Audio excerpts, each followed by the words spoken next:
Às vezes, o que mais dói não é o que acontece na escuridão, mas aquilo que acontece sob a luz do sol, na frente de todos, sem que ninguém perceba. Meu nome é Matilde.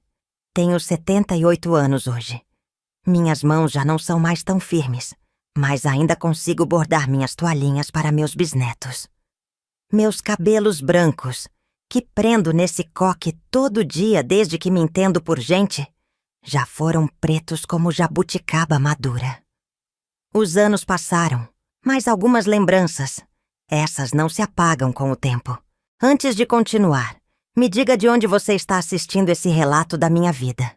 Aproveite e se inscreva no canal e curta o vídeo. Isso me ajuda muito. Nasci em 1947, numa época em que criança não tinha voz. Era ouvir, obedecer e agradecer. No nosso interior de São Paulo, em Ribeirão Claro, a vida era simples e dura. Éramos 7 irmãos. Eu era de terceira. Meu pai trabalhava na lavoura de café, que era o ouro da nossa região naquela época. Minha mãe, coitada, não parava um minuto sequer. Cuidava da casa, de nós crianças, da horta, das galinhas. Dormia depois de todos e acordava antes do sol. A nossa casa era pequena, mas minha mãe tinha orgulho de manter tudo muito limpo. O chão de terra batida era varrido todos os dias, e as paredes de madeira recebiam uma mão de cal branca 2 vezes ao ano, sempre antes da Páscoa e antes do Natal. Não tínhamos muito, mas nunca faltou comida na mesa, graças a Deus e ao trabalho duro dos meus pais. Minha infância foi como a de muitas meninas do interior naqueles tempos.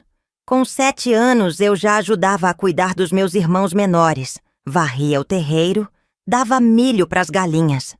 Ia para a escola quando dava, numa sala multisseriada a quase meia hora de caminhada da nossa casa. A professora, Dona Jurema, era rígida, mas me ensinou a ler e escrever direito, coisa que muita menina na minha época não teve a chance. O domingo era o dia mais sagrado da semana para nossa família.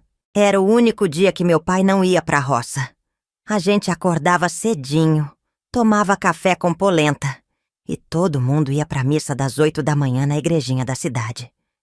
Eu me lembro de ir com meu vestido de chita azul, o único que não era para trabalho, e minha mãe trançava meu cabelo com fita, coisa que nos outros dias nem pensava.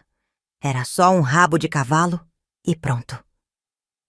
Matilde, arruma as tranças das suas irmãs também. Ela sempre me dizia, enquanto preparava as roupas dos meninos. Eu não reclamava. Gostava de me sentir útil, de ver o sorriso de aprovação da minha mãe. Depois da missa, voltávamos para casa e começava a preparação para o almoço de família. A casa ficava cheirando a alho refogado, a cebola, a galinha caipira cozinhando. Era o único dia da semana que comíamos carne, e isso já fazia do domingo um dia especial. Matilde, vai catando o feijão, enquanto eu depeno a galinha. Minha mãe pedia, e eu ficava ali, horas separando os grãos bons dos estragados, as pedrinhas, enquanto meus irmãos menores brincavam no quintal. As meninas ajudavam a pôr a mesa. Os meninos buscavam água no poço. Cada um tinha sua tarefa. A mesa de domingo era coberta com uma toalha branca bordada, herança da minha avó portuguesa, que só saía do baú nessas ocasiões especiais. Minha mãe dizia que era pra gente nunca esquecer que, mesmo sendo pobres, tínhamos dignidade. Mesa posta é respeito aos alimentos que Deus nos dá, ela falava. Os domingos também eram os dias em que a família se reunia. Vinham os tios, os primos, às vezes até compadres de outras fazendas. A casa ficava cheia, barulhenta, com cheiro de comida boa e café coado na hora. As crianças corriam pelo quintal, os homens falavam de colheita e política na sala. As mulheres trocavam receitas e notícias. Foi num desses domingos, quando eu tinha completado 12 anos, que tudo começou. Meu tio Augusto, irmão mais velho do meu pai, havia se mudado recentemente para a cidade depois que ficou viúvo. Era um homem de seus 45 anos, considerado bonito pelas mulheres da região e bem-sucedido por ter uma pequena venda no centro da cidade. Ao contrário das mãos do meu pai, calejadas pelo trabalho na roça, as dele eram macias, de quem não pegava no pesado. Tio Augusto sempre trazia balas para nós crianças e presentinhos para minha mãe. Um corte de tecido, um sabonete fino. Coisas que não víamos com frequência. Todo mundo ficava feliz quando ele chegava. Meu pai o admirava demais. Dizia que ele tinha estudos, porque fez até o 3º ano primário. Na nossa família, isso era quase como ser doutor. Matildinha, venha cá. Veja o que o tio trouxe para você hoje. Ele dizia quando chegava. Eu ia, é claro. Quem não iria? Naquela época, ganhar um presente era raro, ainda mais algo vindo da cidade. O ritual dos domingos era sempre o mesmo. O almoço farto ao meio-dia, as conversas altas, as risadas. Depois, vinha o momento do café com bolo de fubá ou rosca. E então, a parte que com o tempo aprendi a temer mais que tudo. O cochilo, depois do almoço. Era costume na minha família, depois do almoço de domingo, os adultos descansarem um pouco. Os homens ficavam na sala, esparramados nas cadeiras ou na única poltrona que tínhamos. As mulheres ajeitavam a cozinha e depois também descansavam, geralmente no quarto das visitas ou no quarto dos meus pais. Nós, crianças, éramos mandadas para o quintal, para não atrapalhar o descanso dos adultos. Naquele domingo, depois que fiz 12 anos, meu tio Augusto me chamou quando eu passava pelo corredor. Matildinha, venha aqui um pouquinho. Quero lhe mostrar um livro que trouxe da cidade. Ele disse com aquele sorriso que todos achavam tão agradável. Eu entrei no quarto onde ele estava, sem desconfiar de nada. Afinal, ele era meu tio, irmão do meu pai, um homem respeitado. O que poderia acontecer? Entrei naquele quarto sem imaginar que minha vida mudaria para sempre. O livro existia mesmo. Tinha figuras coloridas de lugares distantes como Rio de Janeiro e São Paulo, cidades que eu só conhecia pelas histórias que meu tio contava. Fiquei encantada com aquelas imagens. Nunca tinha visto nada parecido. Senta aqui do lado do tio para ver melhor. Ele disse, dando tapinhas no colchão. Obedeci como sempre fazia com os adultos. Foi quando senti sua mão nas minhas costas, descendo devagar. Um arrepio gelado subiu pela minha espinha. Aquilo não parecia certo. Mas quem era eu para questionar? Uma menina de 12 anos, crescida para essa idade, como diziam.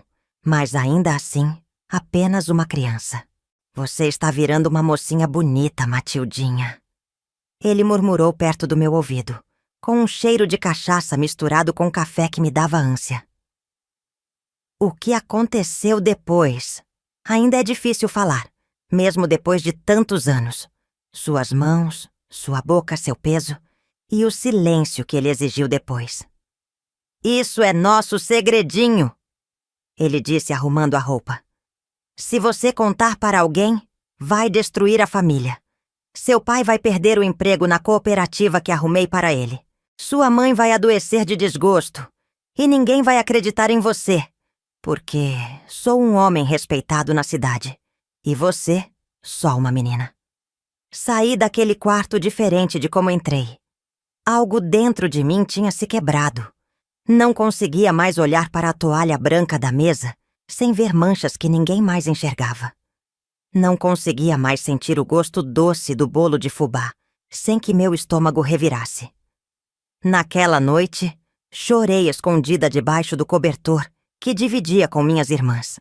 Mordi o travesseiro para que ninguém escutasse meus soluços.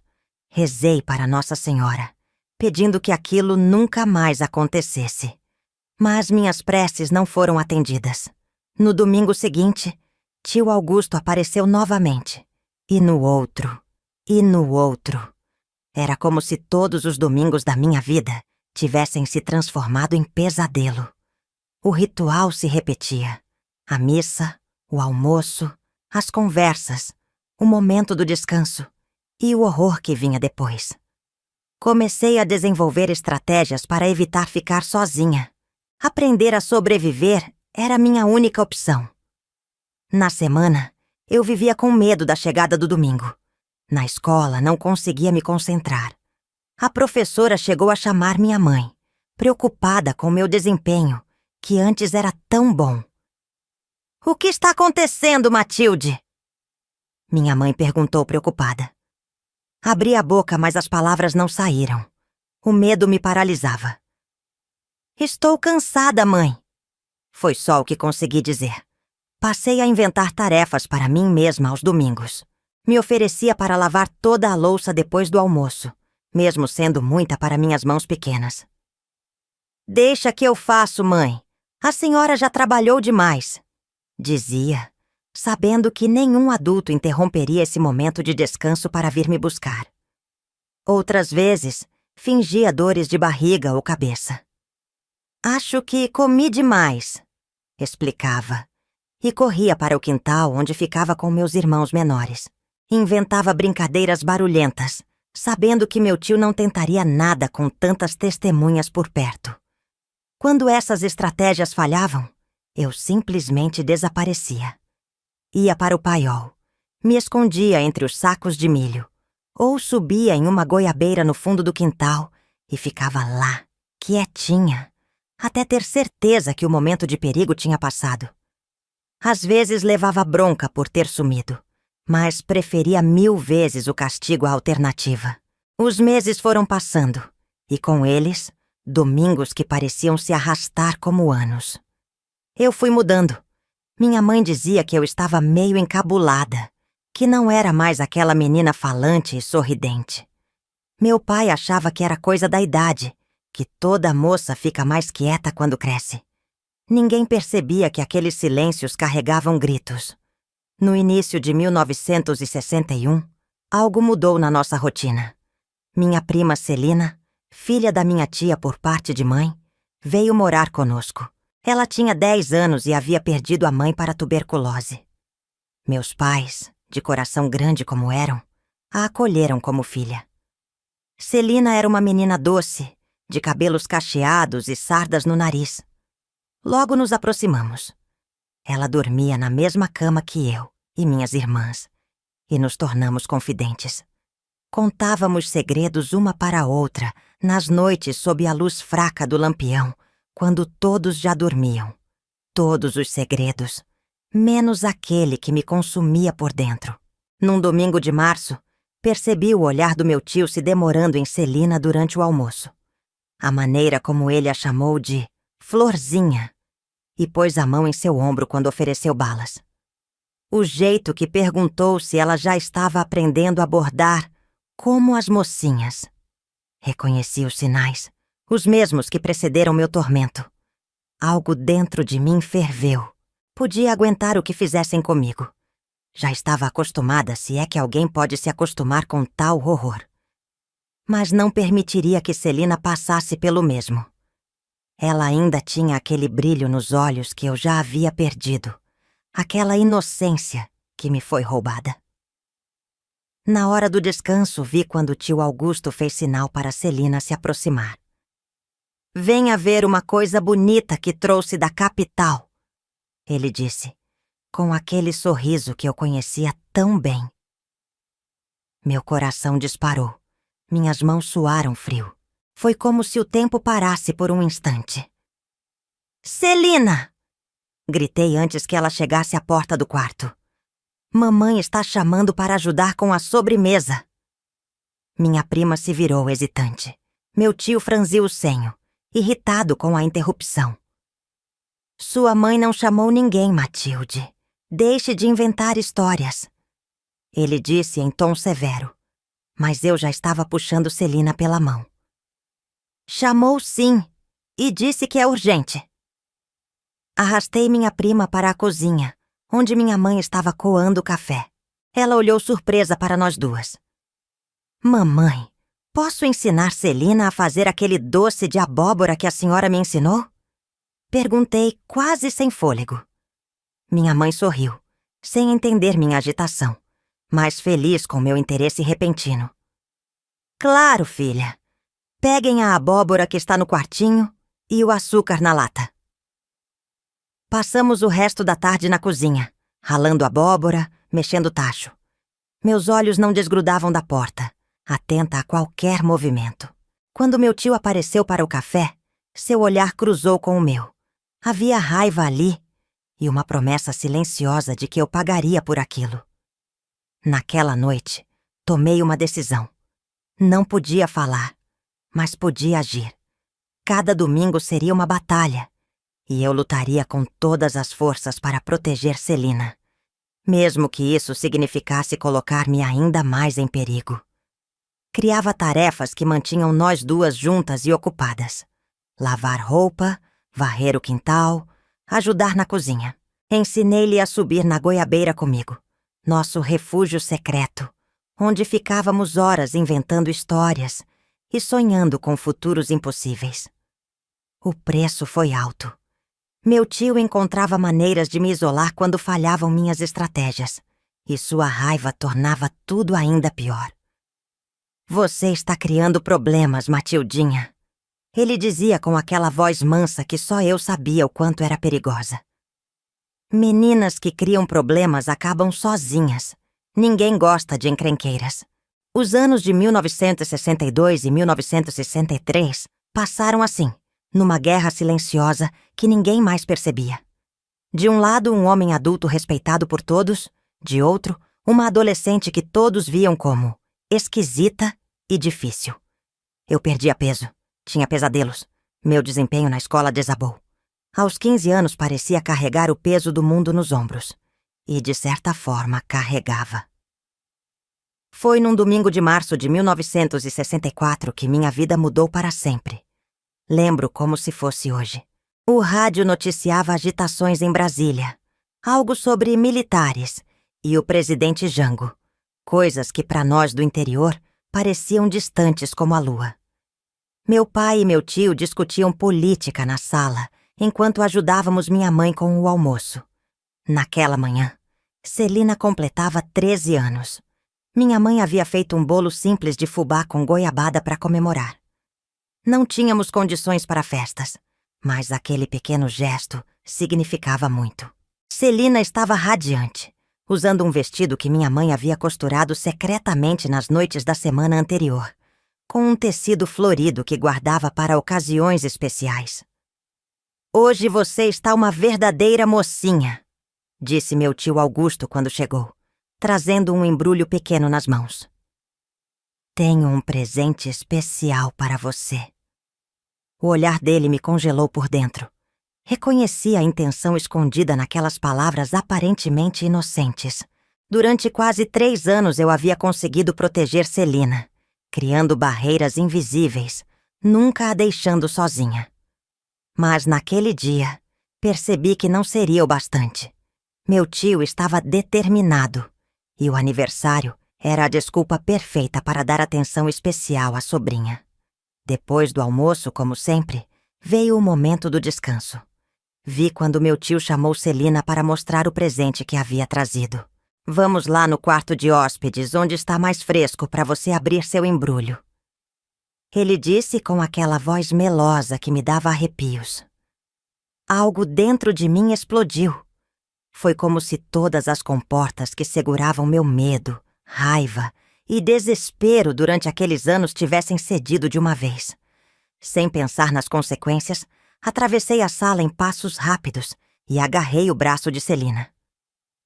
Ela não vai a lugar nenhum com o senhor, falei, com uma voz que não parecia a minha. Era firme, alta, decidida. A sala inteira silenciou. Meu pai, que cochilava na cadeira de balanço, acordou assustado. Minha mãe parou de recolher os pratos. Meus irmãos, que brigavam por um pedaço de bolo, ficaram imóveis. "O que você disse, menina?" perguntou meu tio, com um sorriso forçado no rosto. "Eu só quero dar um presente para Celina no dia dela." "Não!" repeti, tremendo dos pés à cabeça, mas sem recuar. "Ela não vai sozinha com o senhor para lugar nenhum. Nunca mais.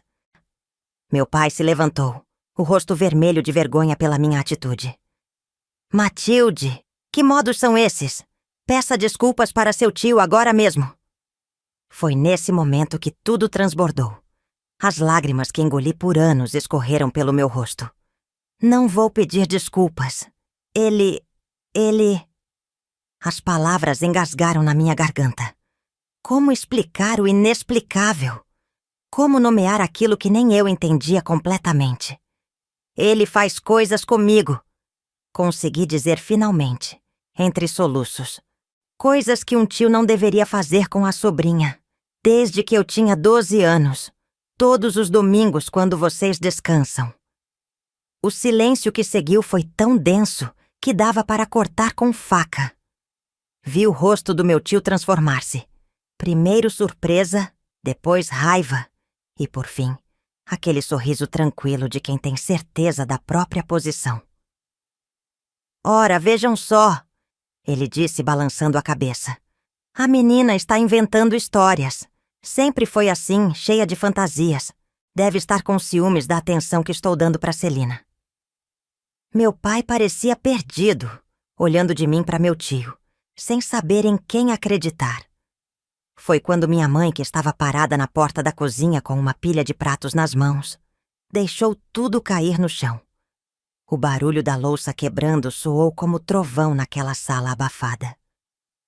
É verdade, Matilde? Ela perguntou com uma voz que eu nunca tinha ouvido antes. Não era acusatória nem desconfiada. Era a voz de uma mãe que de repente vê o que esteve diante dela o tempo todo. Não consegui responder com palavras. Apenas balancei a cabeça, afirmando. As lágrimas caíam sem parar. Meu tio soltou uma risada forçada. Dulce, você não vai acreditar nessa bobagem, vai? Vejam só. A menina está perturbada, sempre foi assim. Precisamos entender que adolescentes inventam coisas. Foi a única vez que vi minha mãe interromper um homem. Cale a boca, Curi Augusto!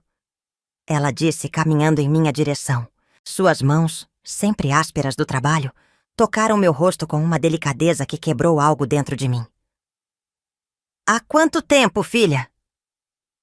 Desde que fiz 12 anos. Todo domingo, quando vocês descansam.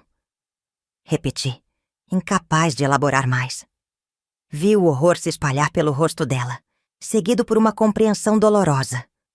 Todas as mudanças no meu comportamento, meu medo dos domingos, minhas dores de barriga inventadas, minhas estratégias para nunca ficar sozinha.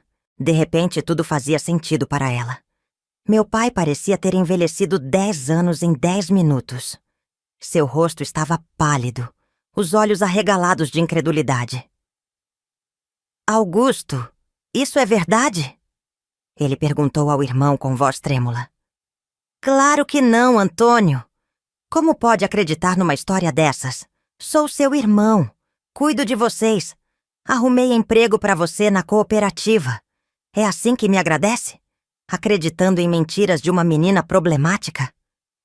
Meu pai vacilou. Pude ver a dúvida em seus olhos. Meu tio era seu irmão mais velho, seu porto seguro, quem sempre resolvia os problemas da família. Como acreditar que esse mesmo homem fosse capaz de tal monstruosidade? Foi quando Celina, que estivera calada o tempo todo, deu um passo à frente. Ela me protegeu, disse baixinho.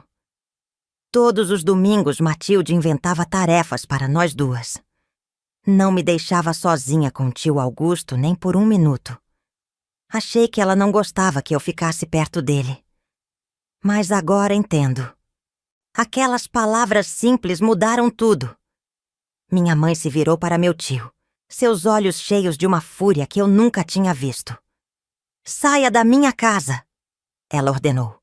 Agora! Vocês vão se arrepender disso. Meu tio ameaçou, olhando diretamente para mim. Ninguém vai acreditar em você, Matildinha. Sabe por quê? Porque eu sou alguém nesta cidade, e você não é nada. Meu pai, que estivera paralisado até então, avançou de repente. Nunca tinha visto meu pai, um homem sempre tão calmo e contido, agir com violência. Ele agarrou meu tio pela camisa e o empurrou contra a parede. Se você tocar em um fio de cabelo da minha filha novamente, eu te mato. Ele disse, com uma voz que não parecia a sua. Saia da minha casa e nunca mais volte. Quando meu tio saiu batendo a porta, uma tempestade desabou.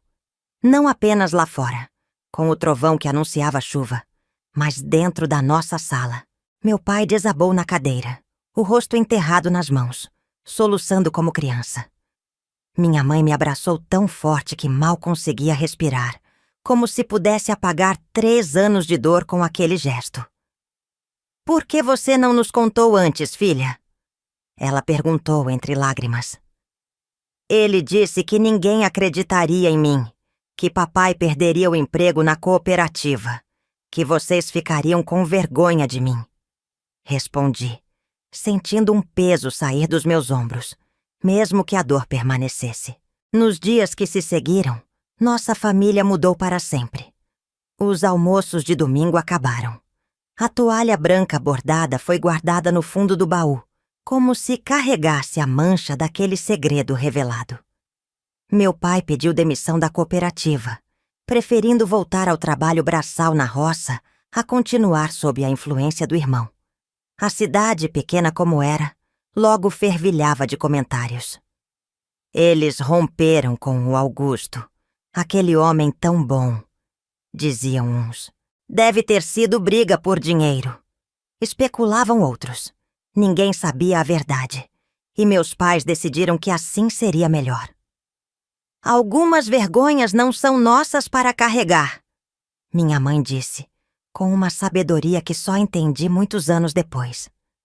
Para minha surpresa, minhas noites se tornaram mais tranquilas. Os pesadelos não desapareceram completamente, mas diminuíram. Na escola, meu desempenho voltou a melhorar. Era como se uma sombra tivesse sido parcialmente removida da minha vida. No entanto, nem tudo foram flores. Meu pai carregava um peso de culpa que o curvava como um fardo físico. Muitas noites o encontrei chorando sozinho na varanda. Me perdoa, filha, ele dizia quando o abraçava. Eu devia ter percebido, devia ter te protegido. Minha mãe se tornou minha fortaleza. Foi ela quem insistiu para que eu continuasse os estudos, mesmo quando o dinheiro ficou curto. Educação é a única coisa que ninguém pode tirar de você, ela repetia. Foi ela também quem, contrariando todos os costumes da época, me levou ao médico na cidade vizinha, para ter certeza que eu estava fisicamente bem. Esse médico, Dr. Paulo, foi a primeira pessoa fora da família a saber o que aconteceu. Lembro da sua expressão séria enquanto minha mãe, constrangida, mas determinada, explicava a situação. Infelizmente, dona Dulce, sua filha não é a primeira, nem será a última, ele disse com tristeza. O silêncio é o maior aliado desses criminosos. Foi a primeira vez que ouvi alguém chamar meu tio de criminoso. De alguma forma, aquela palavra me libertou. O que aconteceu comigo não era um segredo de família ou coisa de adulto, como meu tio insinuava. Era um crime. E eu não era culpada. Bordando um novo caminho. A reconstrução da vida e a formação como professora. Nos meses que se seguiram à revelação, nossa família precisou se reinventar. O ano de 1964 trazia mudanças não só para nós, mas para o Brasil inteiro. O rádio anunciava um novo governo.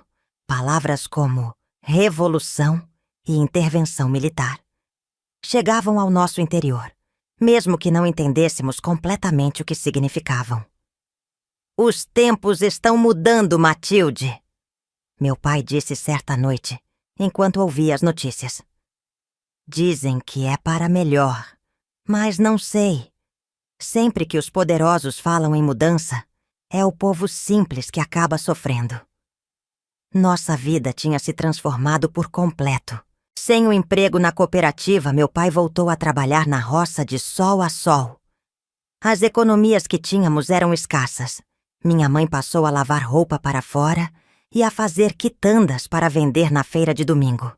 Aquele dia que antes era sagrado para o descanso, agora se tornara dia de trabalho para nós.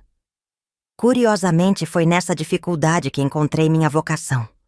Como éramos muitos irmãos e o dinheiro era pouco, comecei a dar aulas de reforço para as crianças da vizinhança. Cobrava quase nada. Às vezes apenas uma dúzia de ovos ou uma abóbora da horta. Mas aquela atividade acendeu algo dentro de mim. "Você tem jeito para ensinar", disse Dona Alzira, nossa vizinha, depois que seu filho passou de ano graças às minhas aulas. "As crianças gostam de você, Matilde. Tem paciência que muitos professores da escola não têm." Em 1975, aconteceu algo que mudaria minha trajetória. A única escola da cidade estava precisando de uma professora assistente para a classe de alfabetização. A professora titular, Dona Jurema, já estava com idade avançada e não dava conta sozinha das 40 crianças. "Por que você não tenta, Matilde?" minha mãe sugeriu. "Já está ensinando meio mundo de criança aqui em casa mesmo." Hesitei. Aos 18 anos, eu mal tinha terminado o primário. Como poderia ser professora? Além disso, ainda carregava as marcas do passado. Na cidade pequena, os olhares de desconfiança me seguiam. Ninguém sabia exatamente o que tinha acontecido, mas os boatos corriam soltos. Alguns diziam que eu tinha desrespeitado meu tio. Outros, que havia tentado seduzir um homem casado da cidade.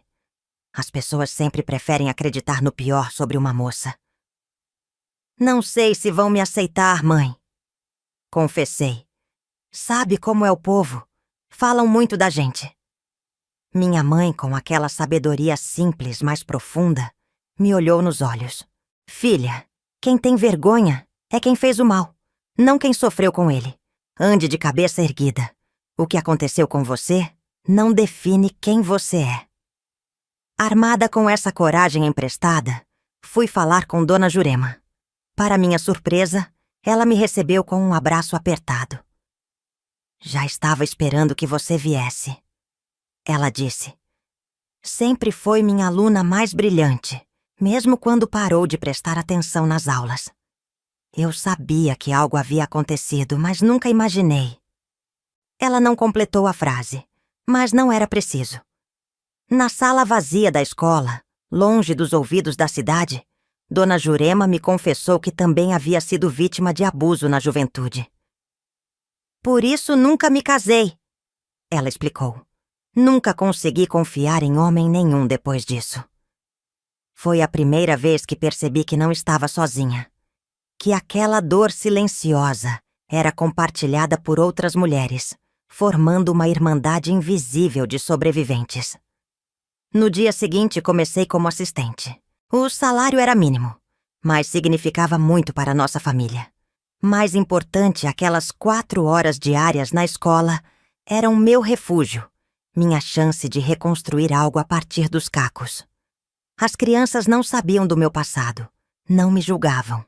Para elas, eu era apenas a professora Matilde, que ensinava as letras com paciência e inventava músicas para ajudá-las a memorizar a tabuada. Quando uma criança aprendia a escrever o próprio nome pela primeira vez, o sorriso no rostinho suado era como um bálsamo para minhas feridas. Em 1967, um programa do governo militar chamado Mobral chegou à nossa região. Era uma campanha para alfabetizar adultos e precisavam de professores dispostos a dar aulas noturnas. Dona Jurema, já cansada pela idade, me indicou. "É sua chance de crescer, Matilde", ela disse. "Você tem o dom de ensinar. Não deixe que o passado roube seu futuro." Assim, aos 20 anos eu dava aulas para crianças de dia e para adultos à noite. Homens e mulheres que trabalhavam o dia inteiro na roça vinham, muitas vezes a pé por quilômetros, para aprender a ler e escrever à luz de lampião. O esforço deles me inspirava, me dava forças para continuar. Entre esses alunos adultos estava seu João Carpinteiro, Um senhor de 58 anos que nunca havia pegado em um lápis. Quero aprender a ler a Bíblia antes de morrer. Ele me dizia. Suas mãos calejadas tremiam ao formar as primeiras letras, mas sua determinação era inabalável. Foi seu João quem, sem saber, me ajudou a dar mais um passo na cura. Numa noite de junho, durante a festa de São João que organizamos na escola, ele me chamou de canto. Professora Matilde, trouxe um presente para a senhora, disse, estendendo um pacote embrulhado em papel de pão. Era uma caixinha de madeira, entalhada à mão com desenhos de pássaros e flores. Para guardar suas coisas importantes, ele explicou orgulhoso. Naquele momento, algo se rompeu dentro de mim. Era o primeiro presente que recebia de um homem desde os presentes envenenados do meu tio. Mas este era diferente. Era sincero, sem segundas intenções, feito com respeito e gratidão autênticos. Obrigada, seu João. Consegui dizer engolindo o choro. É a coisa mais bonita que já ganhei. Aquela caixinha se tornou meu talismã. Nela guardei meu primeiro contra-cheque como professora oficial, quando o Mobral me contratou formalmente em 1968. Guardei também a carta que recebi do secretário de Educação do Estado, convidando-me para fazer o curso de formação de professores em Ribeirão Preto, com todas as despesas pagas pelo governo. Você vai, Matilde, meu pai afirmou, quando mostrei a carta, hesitante. Ele já não era mais o homem quebrado pela culpa. Aos poucos, havia recuperado sua força, embora nunca mais tenha sido o mesmo. Sua mãe e eu daremos um jeito por aqui. Essa é sua chance de ter uma vida melhor. Em janeiro de 1969, peguei o ônibus para Ribeirão Preto. Foi minha primeira viagem para longe de casa. Lembro do medo misturado com excitação ao ver os prédios da cidade grande, as ruas asfaltadas, as vitrines das lojas. O curso durava 6 meses e nos alojamos em um antigo convento adaptado para hospedar as professoras do interior. Foi lá que conheci outras jovens como eu. Moças simples, vindas de lugares pequenos, mas com sonhos grandes. Entre elas estava Clara, uma jovem de Barretos que logo se tornou minha amiga inseparável. Clara era diferente de qualquer pessoa que eu já tinha conhecido.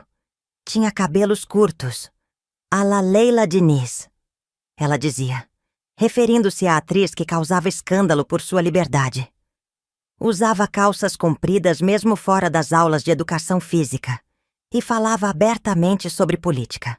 Você precisa ler estes livros, Matilde, ela me dizia, passando-me exemplares de Paulo Freire que circulavam escondidos entre os estudantes. Educação não é só ensinar a ler e escrever. É ensinar a pensar criticamente, a questionar, a transformar a realidade. Aquelas ideias eram revolucionárias para mim. Na nossa cidade pequena, educação era vista apenas como um meio de conseguir um emprego melhor, ou de saber assinar o próprio nome. Com Clara e Paulo Freire, aprendi que podia ser muito mais. Nas noites no alojamento, enquanto outras moças conversavam sobre namorados ou trocavam receitas, Clara e eu discutíamos como poderíamos aplicar aqueles novos métodos de ensino em nossas comunidades. Sonhávamos com escolas onde as crianças não apenas decorassem conteúdos, mas aprendessem a ser cidadãos plenos. Mas temos que tomar cuidado. Clara sempre alertava, baixando a voz. Os militares não gostam desse tipo de educação. Já prenderam professores por menos. Aquele foi um período de descobertas intensas. Descobri que havia um mundo muito maior, além da minha cidadezinha. Descobri que as cicatrizes do passado podiam doer menos se eu me concentrasse em construir algo significativo. Descobri que tinha uma voz própria, opiniões, ideias que valiam a pena compartilhar. Quando voltei para casa em julho de 1969, eu era outra pessoa. Tinha o diploma de professora normalista, um salário melhor garantido pelo Estado e uma missão clara: usar a educação como ferramenta de transformação. Minha mãe percebeu a mudança assim que desci do ônibus. "Você está diferente, filha", ela comentou, enquanto caminhávamos para casa. "Tem luz nos olhos de novo." Era verdade. Aquela luz que tinha se apagado nos domingos de horror estava voltando, não igual à inocência infantil que perdi para sempre, mas como uma chama mais madura, mais resiliente. Nos anos que se seguiram, transformei a pequena escola da cidade. Com as técnicas aprendidas no curso e os métodos de Paulo Freire que Clara me ensinou em segredo, criei círculos de leitura, hortas comunitárias, onde as crianças aprendiam ciências na prática, e até um jornal escolar mimeografado.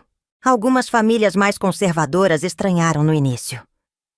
"Professora Matilde está ensinando coisa demais", comentavam. "Criança precisa só de ler, escrever e fazer conta." Mas logo os resultados apareceram. Meus alunos não apenas passavam nas provas com notas altas, mas se tornavam mais confiantes, mais críticos, mais capazes de sonhar além dos limites impostos pela pobreza. Em 1971, quando a escola recebeu a visita do supervisor regional de ensino, ele ficou tão impressionado que me convidou para dar palestras em outras escolas da região. "Nunca vi crianças da zona rural tão bem preparadas", ele disse, folheando os cadernos dos alunos. "O que você está fazendo aqui é extraordinário, professora Matilde." Naquela noite, sentada na varanda de casa com minha mãe, contemplando as estrelas que pareciam mais brilhantes do que nunca, percebi que havia transformado a dor em propósito. O horror dos domingos não tinha me definido. Eu não era apenas uma vítima. Era uma sobrevivente, uma construtora, uma educadora. "Estou orgulhosa de você, filha", minha mãe disse, pegando em minha mão. "Você pegou algo tão feio e transformou em algo bonito." Foi quando decidi que precisava ir além da sala de aula. Se minha experiência tinha me ensinado algo, era que o silêncio alimenta os predadores. Em nossa comunidade e em tantas outras pelo Brasil, meninas continuavam sendo abusadas, violentadas, silenciadas, muitas vezes por aqueles que deveriam protegê-las. Com o apoio de Clara, que agora dirigia uma escola em Barretos, comecei a organizar encontros discretos com mulheres da região. No início, eram apenas conversas sobre saúde feminina, direitos básicos, educação dos filhos, mas logo se transformaram em algo mais profundo. Espaços seguros, onde mulheres podiam compartilhar suas histórias de abuso, violência doméstica, abandono, onde podiam chorar sem julgamento e encontrar força para mudar suas realidades. Fazíamos esses encontros no fundo da escola depois das aulas, disfarçados de clube de costura, para não levantar suspeitas. Ali, entre linhas e agulhas, tecíamos uma rede de apoio que salvou muitas vidas. "Você me deu coragem para sair de casa com meus filhos", me disse Teresa, uma jovem mãe que sofria violência do marido há anos. "Se a professora conseguiu enfrentar o que enfrentou e está aqui, forte assim, eu também posso." Não era fácil. Vivíamos em tempos de repressão, quando reuniões eram vistas com desconfiança pelas autoridades. Além disso, desafiar o patriarcado enraizado naquela sociedade rural nos rendia inimizades poderosas. Mais de uma vez fui chamada de comunista ou destruidora de lares, por defender mulheres que queriam se separar de maridos abusivos. Mas cada menina que conseguíamos proteger, cada mulher que encontrava sua voz, cada família que se reconstruía em bases mais saudáveis, valia qualquer risco. A dor que carreguei por anos não tinha sido em vão se pudesse evitar que outras passassem pelo mesmo.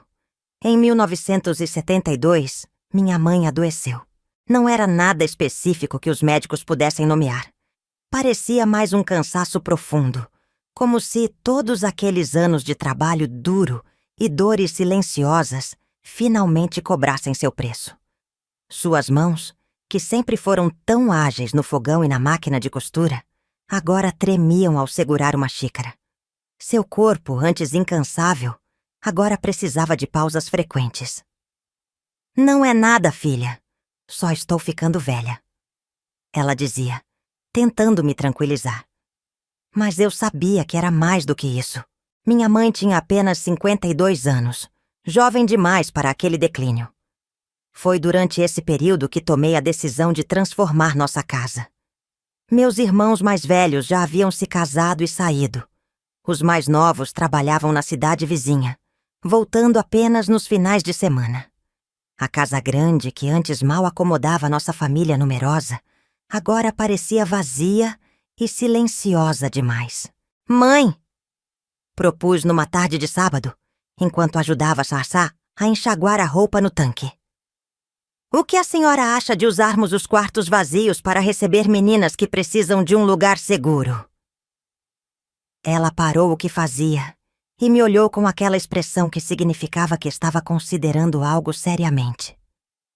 "Que tipo de meninas, Matilde?" "Meninas como eu fui, que não têm para onde ir, que estão sofrendo em silêncio." Minha mãe ficou em silêncio por um longo momento, olhando para além do quintal, para os morros verdes que cercavam nossa pequena cidade. Finalmente ela sorriu. Um sorriso cansado, mas cheio de determinação. "Seu pai vai reclamar no início, mas depois aceita. Ele sempre acaba aceitando quando se trata de fazer o bem." E assim começou o que viria a se tornar meu maior legado. No início, era apenas uma menina, Luzia, 14 anos, que apareceu na escola com marcas roxas nos braços e medo nos olhos. Quando descobri que o padrasto a estava molestando, com a conivência silenciosa da mãe alcoólatra, ofereci nossa casa como refúgio. Luzia foi a primeira, mas não a última. Logo veio Aparecida, que aos 15 anos havia sido vendida pelo próprio pai para um fazendeiro de 60. Depois Maria José, que fugiu de casa grávida do tio. E em seguida tantas outras que logo precisamos adaptar o celeiro para criar mais quartos. A casa da professora Matilde se tornou conhecida em toda a região. Para alguns era motivo de escândalo. "Ela abriga meninas perdidas", diziam as línguas mais venenosas. Para outros, principalmente mulheres, era um farol de esperança no meio da escuridão. Meu pai, como minha mãe previu, resistiu no início.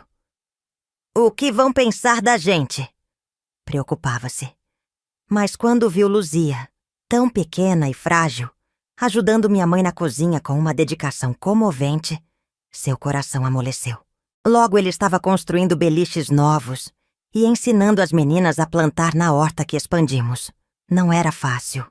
Não tínhamos recursos, além do meu salário de professora e da pequena aposentadoria rural do meu pai. As meninas chegavam muitas vezes apenas com a roupa do corpo e traumas tão profundos que se manifestavam em pesadelos noturnos, crises de choro e, às vezes, comportamentos autodestrutivos. Mas tínhamos algo mais valioso que dinheiro. Sabíamos o caminho da cura porque nós mesmos o tínhamos percorrido. "Não vai ser sempre assim", eu dizia a cada nova menina que chegava. "A dor não vai embora completamente, mas você aprende a construir algo novo sobre ela, como uma árvore que cresce mais forte onde foi podada." Em 1973, quando já tínhamos 7 meninas morando conosco, recebi uma visita inesperada. Era uma assistente social enviada pela Secretaria de Assistência Social, recém-criada pelo governo militar. "Recebemos denúncias", ela disse, sentando-se rigidamente à nossa mesa da cozinha, "de que a senhora está abrigando menores sem autorização legal." Meu coração gelou. Era verdade. Não tínhamos nenhum papel oficial, nenhum registro formal. Era apenas uma família estendida, criada pela necessidade e pelo amor. "Essas meninas não tinham para onde ir", argumentei. Algumas estavam sendo abusadas, outras estavam nas ruas. A assistente social, Dona Elisa, era uma mulher de meia idade, com cabelos presos num coque severo e óculos que não conseguiam esconder o cansaço em seus olhos. Ela me ouviu em silêncio, tomando notas em sua prancheta. Vou precisar entrevistar cada uma delas, disse por fim, e verificar as condições de alojamento. Durante 3 dias, Dona Elisa vasculhou cada canto da nossa casa, conversou com cada menina, verificou os cadernos escolares, inspecionou a comida na despensa. Eu vivia em constante ansiedade, temendo que a qualquer momento ela pudesse ordenar o fechamento do nosso pequeno refúgio. No final do 3º dia, ela me chamou para uma conversa particular. "O que vocês estão fazendo aqui é irregular", ela começou, e meu coração afundou. "Mas é necessário. Tenho 25 anos de serviço público e nunca vi nada parecido. Essas meninas teriam acabado em situações muito piores se não fosse por você." Ela tirou os óculos e esfregou os olhos cansados antes de continuar. "Vou ajudá-la a regularizar isto. Vamos transformar sua casa em um lar oficialmente reconhecido pelo Estado. Vocês receberão uma pequena verba mensal e poderão aceitar doações legalmente." Fiquei sem palavras, com lágrimas escorrendo pelo rosto. Dona Elisa sorriu. O primeiro sorriso genuíno desde que chegara. "Eu também já fui uma dessas meninas, professora Matilde. Só que no meu tempo, não havia ninguém como você para me acolher." Em dezembro de 1973, recebemos o certificado oficial.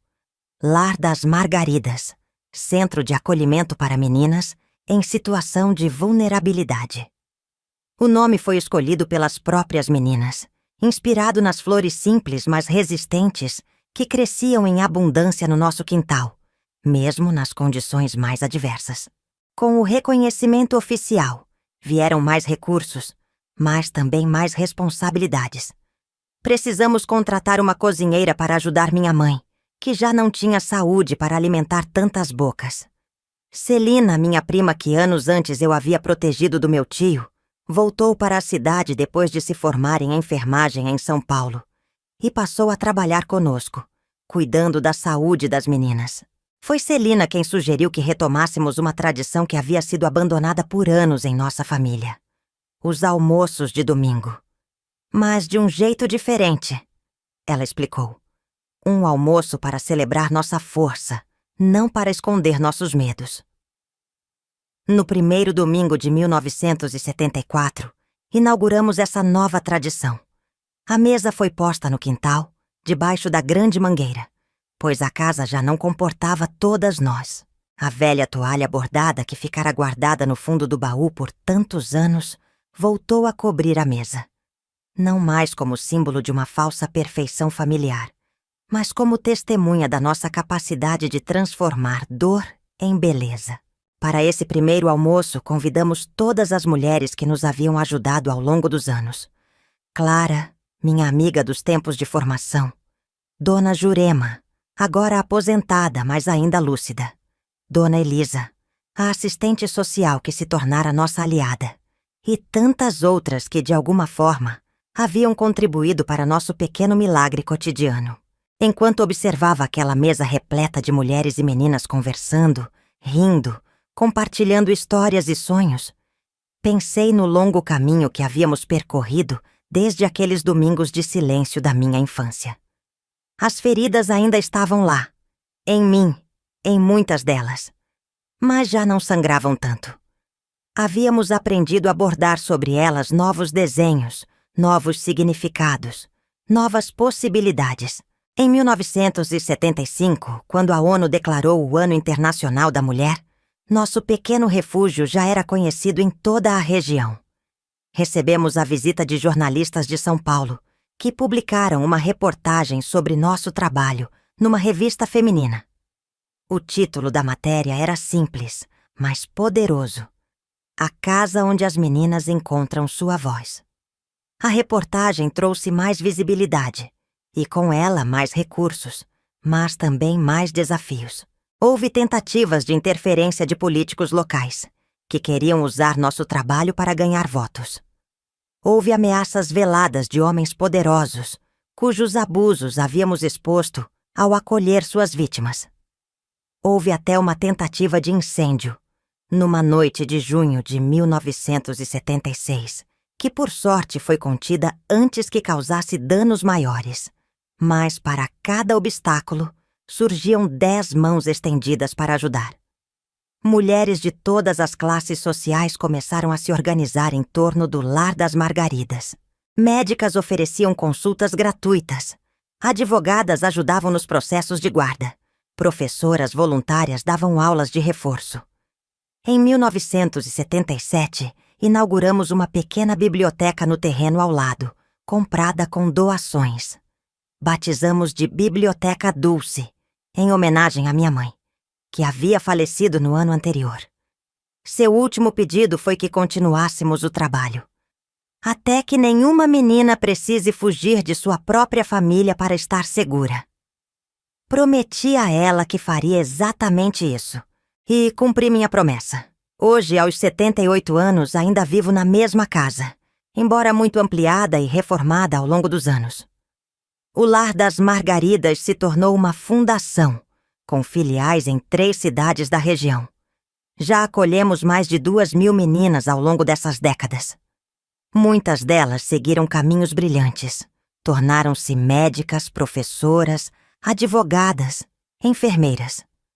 Algumas voltaram para trabalhar conosco, perpetuando o ciclo de cura e transformação. Outras seguiram suas vidas em lugares distantes, mas mantêm contato, mandando cartas, fotos de seus filhos, notícias de suas conquistas. A cada domingo, ainda mantemos nossa tradição do almoço ao ar livre. A mesa cresceu tanto que agora se estende por todo o quintal. A velha toalha bordada foi aposentada e está emoldurada na entrada do lar, como recordação das nossas origens. Em seu lugar, usamos toalhas feitas pelas próprias meninas em nossa oficina de costura. Olhando para trás, para a menina assustada que fui, para os domingos que eram pesadelo, para o silêncio que quase me destruiu, sinto uma profunda gratidão pela jornada. Não escolhi o que aconteceu comigo, mas escolhi o que fazer com isso. Transformei um domingo de horror em milhares de domingos de esperança. É isso que digo às meninas que chegam até nós, ainda quebradas, ainda sangrando por dentro. Sua história não termina no capítulo mais doloroso. Você ainda tem muitas páginas em branco para escrever. E quando vejo seus olhos acendendo com uma nova possibilidade, quando observo suas posturas mudando de encurvadas para eretas, quando escuto suas vozes, antes sussurros, agora firmes e claras, sei que valeu a pena. Cada lágrima, cada noite sem sono, cada luta contra o sistema ou contra meus próprios demônios internos, tudo valeu a pena. Porque o silêncio foi quebrado, e uma vez quebrado, nunca mais poderá aprisionar completamente. Como diz o bordado que uma das nossas meninas fez e que está pendurado na entrada do lar. Onde uma voz se ergue, 1000 vozes encontram coragem. Esta é minha história. Uma história de dor, sim, mas principalmente de resistência, de transformação, de amor que se expande como círculos na água. Uma história que começou numa mesa de domingo e que continuará muito além de mim, em cada menina que encontrar aqui, não apenas refúgio, mas possibilidade. Porque, no final das contas, é disso que se trata a vida. De transformar as mesas onde experimentamos horror em mesas onde servimos esperança. Se você se emocionou com minha história, se inscreva no canal, ativa o sininho e curta o vídeo. Isso ajuda a trazer vídeos novos todos os dias. Até mais, queridas e queridos.